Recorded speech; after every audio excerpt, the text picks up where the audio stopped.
Hi there, it's Mike Bennett from InsideTracks.co.uk. We're here to help you to trade smarter. Got a newsletter, video channel, Facebook page, quite a lot of other stuff. So seek us out, maybe visit the website. I make these videos free, so if you like it, please do me a favor and like and share and subscribe if you want to get the next one. I've been asked many times to look at back delays, one of my favorite types of trade. And quite a few people, once they get into back delays, they send me lots of questions. So I put them all together and I've tried to look at this as essentials that you need to know in order to make money out of back delaying. And so that's what I'm going to cover today. Going to try and do it quickly, try and do it as smoothly as possible. So back delay. First thing I'm going to do is say, well, what do I back delay? How do I pick my selections? And there's more than one way to pick a back delay. First one and most important one, I think, is that you base it around very clear set of criteria. For instance, my favorite way is 4-year-old plus handicaps. That means that 4 years old, they've all sort of reached about where their level is going to be. So their rating is not flying about or improving a lot or going down a lot. It's fairly stable rating. Therefore, in a handicap, the handicapper would expect them all to, if in a race of 10 horses, would expect them all to basically, his dream is that they should all be in a photo finish. So the horses are fairly stable. That means that if you can find an edge for one horse over the other, that will help it to win.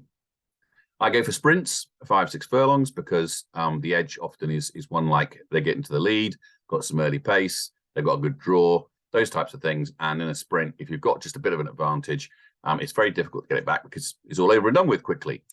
The horse has demonstrated that it likes to lead in 5 or 6 furlongs. That's quite important because basically those in front do tend to shorten, those at the back don't. It's quite simple.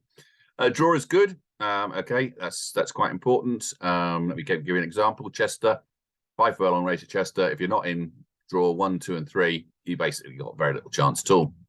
So get a good draw, get a horse that likes to get out and lead and it's got some early pace, 5 or 6 furlong race, and a track that supports front runners. Chester for 1, Chelmsford for 2. So a track that likes front runners. That's my criteria. If I can find a horse in that race, particularly a horse that's the only one in the race that likes to front run, you can find that out on at the races by clicking on the pace button, and it'll tell you, generally speaking, who likes to be prominent and who in the lead. Certainly look at the form of the horse that you've chosen to make sure that in the past it's led, but perhaps what would be even better is if it's led all the way and won. So that would be my criteria. Very firm set of criteria. You can think of your own. It's up to you. That's what I like to do. That's under those bases I often give my back delay selections in the newsletter. Next one is based around statistics. So I look at horses in a race and I look back at their record as trading in play. And if they have traded half their starting price, so say their Betfair starting price is 6, then they would have to trade under 3. So half their Betfair starting price, if they've done that 80% of the time, at least 5 races, so they have to do that 5 times. So it has to be 4 out of 5, and so on. But my confidence gets better the more races they've done it in. So statistics, has the horse traded low previously? For whatever reason, I'm not really that bothered why. Maybe it travels well, maybe it likes to be prominent, maybe all sorts of things, but it has traded lower and it's done it regularly in the past. Therefore, it's most likely to trade lower in the future, as long as the race is similar, and that's what I also look for. So statistically, it's traded lower. That is a reason for making a pick, and I have a section again that is based around statistics, and the choices are there based around the statistics of the horse's previous races. So the next one would be, get it up.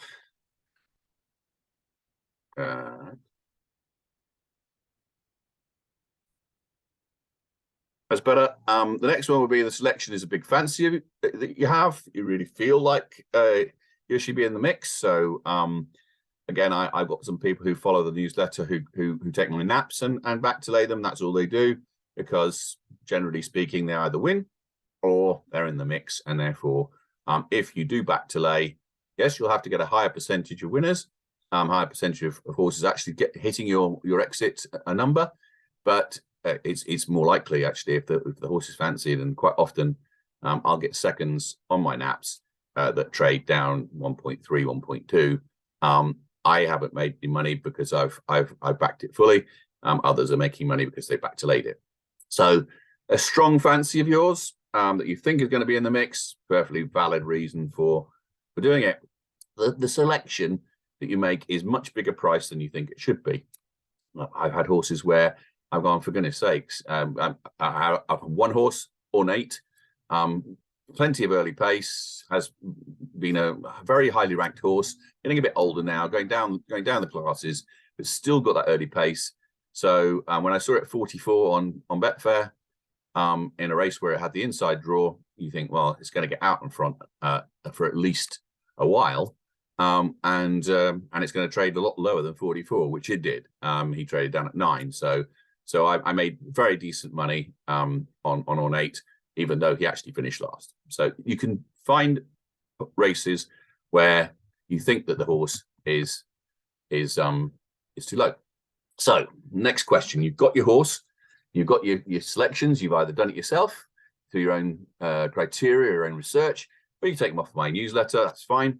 And now the idea is when to place the back bet, because you place a back bet in the back delay, and then you place a lay bet in play at a lower level to make your money. I'll come to how you do that and what stakes and so on, because I have a staking calculator at the end. There are many opinions as to when you should place the back bet to your back delay. Early, in order to get the best price, or a price you believe will shorten. That's one way of doing it. Just before the off, so that you get the exact value of the market. Everybody has had their say. The connections, the punters, the professionals at the end, they've all had their say. And the price that a horse goes off at is the combination of everybody's betting. So it's in fact the exact value. It's exactly what's everybody in the marketplace is prepared to accept. So you're never going to get, you're never going to get a more accurate value on what a horse is worth in the race until just before the off, because then everybody's had their say. So on the first one, early in order to get the best price, the issue is that if you do it early and you're wrong, it can drift quite radically, because somebody knows something and the professionals come in at the end and it drifts out, and actually you haven't taken that into account, and you can be on the wrong side of a back delay quite easily. So I don't tend to go early unless I absolutely know. Ornate was one where I absolutely knew. 44 was a brilliant rise. But I tend to recommend, particularly for new people, just before the off, because that's the exact value. So try and get the price exactly just before the off. Other times, somewhere in between, when significant money has been placed, and you can see what the charts are doing. That's okay. It could be an overweighted horse, and you'll find out these terms mean in other videos. An overweighted horse that's trading in a very, very narrow corridor, you will potentially know that that's not going to trade way out. And so you try and look for a price at the top of the corridor. This is for probably a more experienced trader. Somewhere in between, so you can scalp. Again, exactly the same reasons. Overweighted horse trading within a corridor, scalp it. If it's trading, 3.5 to 4, back it at 4, lay it at 3.5, back it at 4, lay it at 3.5. You will then have a little pot of money going into your back delay, which means that you don't have to achieve such a low price on the exit. Again, that's for a little bit more of a experienced trader, but again, have it in your mind that that's where you might want to go. Or leave a bet a couple of ticks higher than the BSP. So the BSP is likely to be 4. Maybe put it at a bet in at 4.2 and press the keep button and let it go and play. Often what happens is that there are other people with their trades on keep, and in the first few seconds after the off, Betfair sort of mops those up. And you can sometimes find that you grab a couple of ticks that is just a matter of that mopping up process, and gives you, again, a slight advantage. I wouldn't recommend that either for new people, but think about it and look at it, and maybe see what would have happened if you had, without actually making the trade.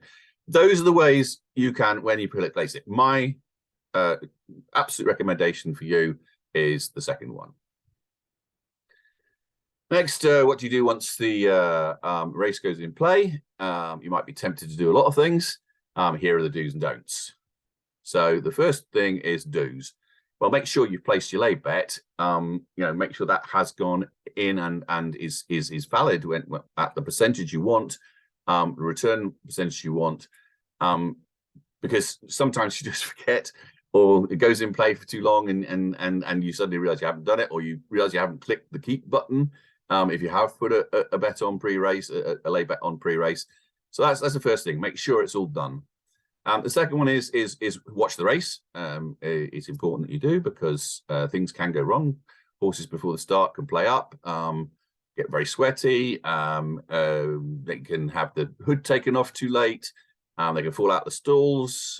Jockey can lose an iron. There's all sorts of things that can happen. And if you're not watching the race, you won't be able to potentially react to that if your horse is one of those that's not it hasn't gone right for. Pre-decide under what conditions you might want to exit the trade if things don't go to plan. So if your plan is like mine, I said back there, it's a 5 furlong race. He's in draw 1. He's got early pace. He likes to lead. So my theory is he'll get out. He'll use his early pace to get into the lead. And if he's at Chester, then he's in the lead going around the bend first. He's got a very good chance of trading very low. If, however, he falls out the stalls, or the hood comes off late, or whatever, and you find that he's midfield and he likes to lead, he may well sulk and not bother. And anyway, it'll be a much more difficult job from mid division for that horse to actually start trading lower. So at that point, you want to get out. So he hasn't got a plan, he hasn't got out, he hasn't used his pace, so you want to get out. And I'll tell you what to do on the exits in a minute with the calculator that I've got. On the don'ts, don't, number one, panic, okay? It's very easy to go, oh, God, I've made some money, let me get out now, because I've made some money. Or, oh, he's gone off 1 point out, I got to panic, I got to get out. Have your clear reasons, be very disciplined, and exit when you see something really has happened and it isn't just a little bit of a blip or whatever. So don't panic, keep cool, but be prepared. Don't try and cash out using the cash out button when things get hot, when things hot up, because you won't get cashed out. You'll press the cash out button.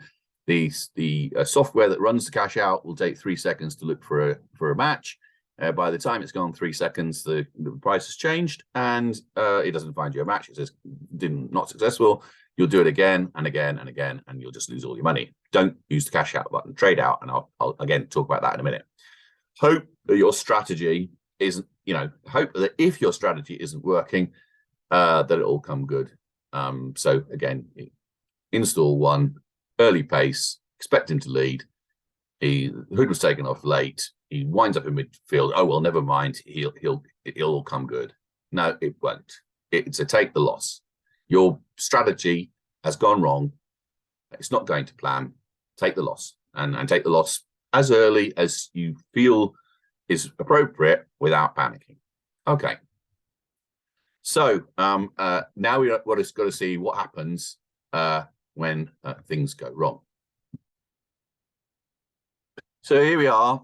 This is the new back to lay and stop loss staking calculator. This will help you to know exactly what to be staking at what point. So let's just explain. There's the inputs, which are orange. So anything that is in orange, you need to input. So your input is here. What profit margin do you want from your back to lay? So want 50% profit, yeah, which is what I tend to say to people is 50% is a level which is successful. You can be successful at that level quite often and at a rate that makes money. So 50%. I'm going to bet £10, and I've got odds. I can see that that's where my back bet's going to be. I've had a £10 bet matched at 6. That's where it should be. You should have had that bet matched, and you're inputting the actual odds that you've achieved. The outputs will tell you for 50% profit margin, your lay bet, which you need to put on, is a £15 bet at 4. So it's the lay bet that's at 4. That's a back bet. That's the lay bet.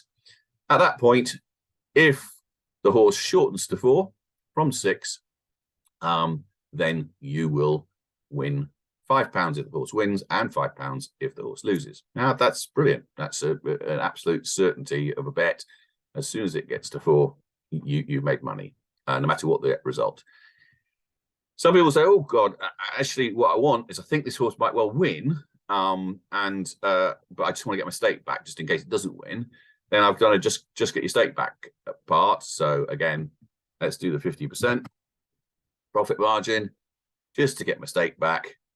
Instead of 15, I put on 10 at 4. Yeah. And that will mean that if the horse wins, I'll make £20. If it loses, I won't make anything. So I won't make a loss. So that's sometimes a bet that people like to do if they think that the horse is going to win. I know I said to you earlier on, people use my nap sometimes that way.